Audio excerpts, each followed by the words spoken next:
A todos, graça e paz. Ter uma vida santa, ou seja, separada, é parte do grande projeto de Deus para a eternidade. Esta vida santa, ou vida guiada pelo Espírito Santo, é um processo que acontece na vida da pessoa após o novo nascimento. Hoje, vamos meditar sobre a nova vida, debaixo da graça, segundo o Espírito de santidade e de adoção. Vamos orar.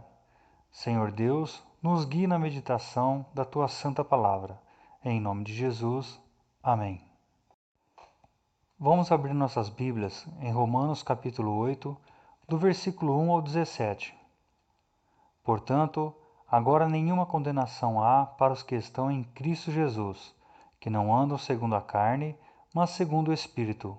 Porque a lei do Espírito de vida em Cristo Jesus me livrou da lei do pecado e da morte. Portanto, o que era impossível à lei, visto como estava enferma pela carne, Deus enviando o seu Filho em semelhança da carne do pecado, pelo pecado condenou o pecado na carne, para que a justiça da lei se cumprisse em nós, que não andamos segundo a carne, mas segundo o Espírito, porque os que são segundo a carne inclinam-se para as coisas da carne, mas os que são segundo o Espírito para as coisas do Espírito. Porque a inclinação da carne é morte, mas a inclinação do Espírito é vida e paz. Porquanto a inclinação da carne é inimizade contra Deus, pois não é sujeita à lei de Deus, nem em verdade o pode ser. Portanto, os que estão na carne não podem agradar a Deus. Vós, porém, não estáis na carne, mas no Espírito, já que o Espírito de Deus habita em vós. Mas se alguém não tem o Espírito de Cristo, este tal não é dele. Já que Cristo está em vós, o corpo, na verdade, está morto por causa do pecado, mas o Espírito vive por causa da justiça. Já que o Espírito daquele que dos mortos ressuscitou a Jesus habita em vós, aquele que dos mortos ressuscitou a Cristo também vivificará o vosso corpo mortal, pelo seu Espírito que em vós habita. De maneira que, irmãos, somos devedores, não à carne para viver segundo a carne. Porque se viverdes segundo a carne, morrereis. Mas se pelo Espírito mortificardes as obras do corpo, vivereis. Porque todos os que estão guiados pelo Espírito de Deus, estes são filhos de Deus. Porque não recebestes o espírito de escravidão, para outra vez estardes em temor, mas recebestes o espírito de adoção de filhos, pelo qual clamamos, Abba, Pai. E o mesmo Espírito testifica com o nosso espírito que somos filhos de Deus. E se somos filhos de Deus, somos logo herdeiros também, herdeiros de Deus e co-herdeiros de Cristo, se é certo que com ele padecemos, para que também com ele sejamos glorificados. Para compreendermos a mensagem que Paulo escreveu nestes 17 versículos, vamos ler primeiramente os versículos 5 a 8, onde mostra a real natureza humana.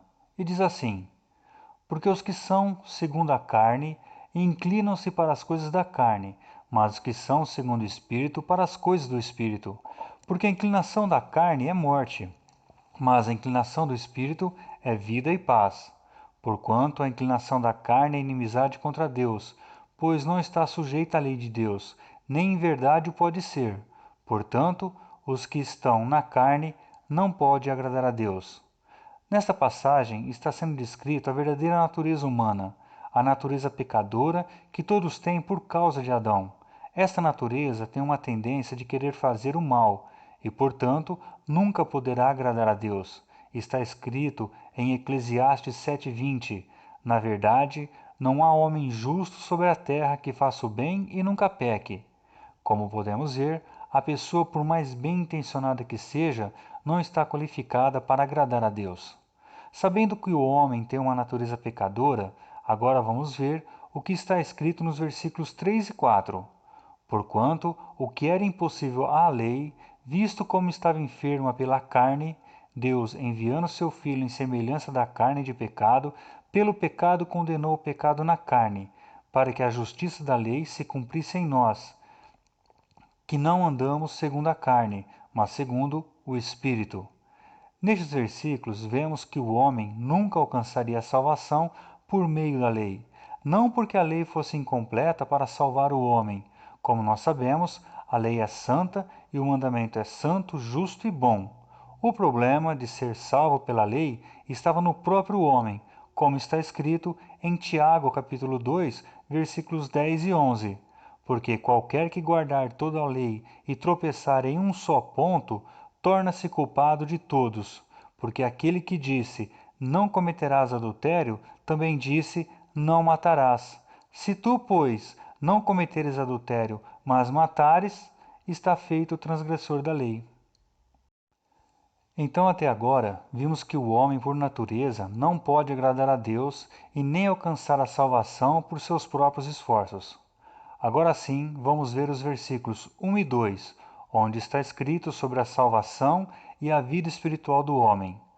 Portanto, agora, nenhuma condenação há para os que estão em Cristo Jesus, que não andam segundo a carne, mas segundo o Espírito, porque a lei do Espírito de vida em Cristo Jesus me livrou da lei do pecado e da morte. Como podemos ver, para a pessoa não andar mais segundo a carne e andar segundo o Espírito, é necessário que ela esteja em Cristo Jesus. Para a pessoa estar em Cristo Jesus, é necessário que ela nasça de novo, não do ventre de uma mulher, mas nascer da água e do Espírito. Deus, sabendo de toda a incapacidade do homem de se salvar, agiu com amor e misericórdia, enviando Jesus para salvar o homem da condenação e da morte. Só que, para salvar o homem, além de Jesus vir a este mundo, um sacrifício deveria ser realizado para pagar o preço do pecado, pois, como está escrito em Hebreus 9:22, e quase todas as coisas, segundo a lei, se purificam com sangue, e sem derramamento de sangue não há remissão. Pois foi justamente isso que aconteceu com Jesus. Ele foi sacrificado para a remissão do pecado, o justo pelo injusto. E a grande beleza de todo este sacrifício de Jesus é que ele não foi crucificado sozinho, ele não morreu sozinho, ele não foi sepultado sozinho, ele não foi ressuscitado sozinho por Deus, conforme está escrito em João 12:32, e eu, quando for levantado da terra, todos atrairei a mim. Deus atraiu aqueles que seriam salvos para o corpo de Cristo, lá na cruz do Calvário, para que estes, juntamente com Cristo, pudessem nascer de novo em espírito e em verdade. Agora sim, a pessoa fica livre da lei, do pecado e da morte. Nos versículos de 9 a 11, é demonstrado como a pessoa é vivificada no novo nascimento. Vós, porém, não estáis na carne, mas no Espírito, já que o Espírito de Deus habita em vós. Mas se alguém não tem o Espírito de Cristo, este tal não é dele. Já que Cristo está em vós, o corpo, na verdade, está morto por causa do pecado, mas o Espírito vive por causa da justiça.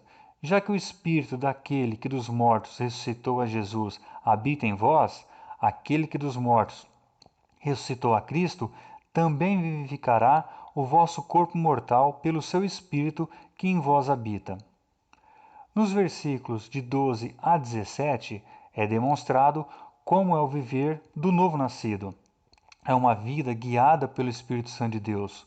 Os desejos da carne não têm domínio sobre a vida da pessoa.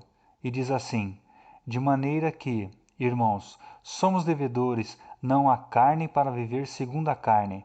Porque se viverdes segundo a carne, morrereis, mas se pelo Espírito mortificardes as obras do corpo, vivereis. Porque todos os que são guiados pelo Espírito de Deus, estes são filhos de Deus. Porque não recebestes o espírito de escravidão para outra vez andardes em temor, mas recebestes o espírito de adoção de filhos, pelo qual clamamos, Abba, Pai. O mesmo Espírito testifica com o nosso espírito que somos filhos de Deus. E se somos filhos de Deus, somos logo herdeiros também, herdeiros de Deus e co-herdeiros de Cristo, se é certo que com ele padecemos, para que também com ele sejamos glorificados. Todos os que são nascidos de novo são guiados pelo Espírito Santo. Amém. Para concluirmos, a nova vida debaixo da graça, segundo o Espírito de santidade e adoção, é dada por Deus quando Ele nos amou em Jesus Cristo. Amém por isso. Vamos orar. Senhor Deus e Pai, peço que as Tuas palavras não sejam arrancadas dos corações daqueles que ouviram esta pregação. Que o Senhor abençoe a todos com a revelação do novo nascimento. É em nome de Jesus. Amém.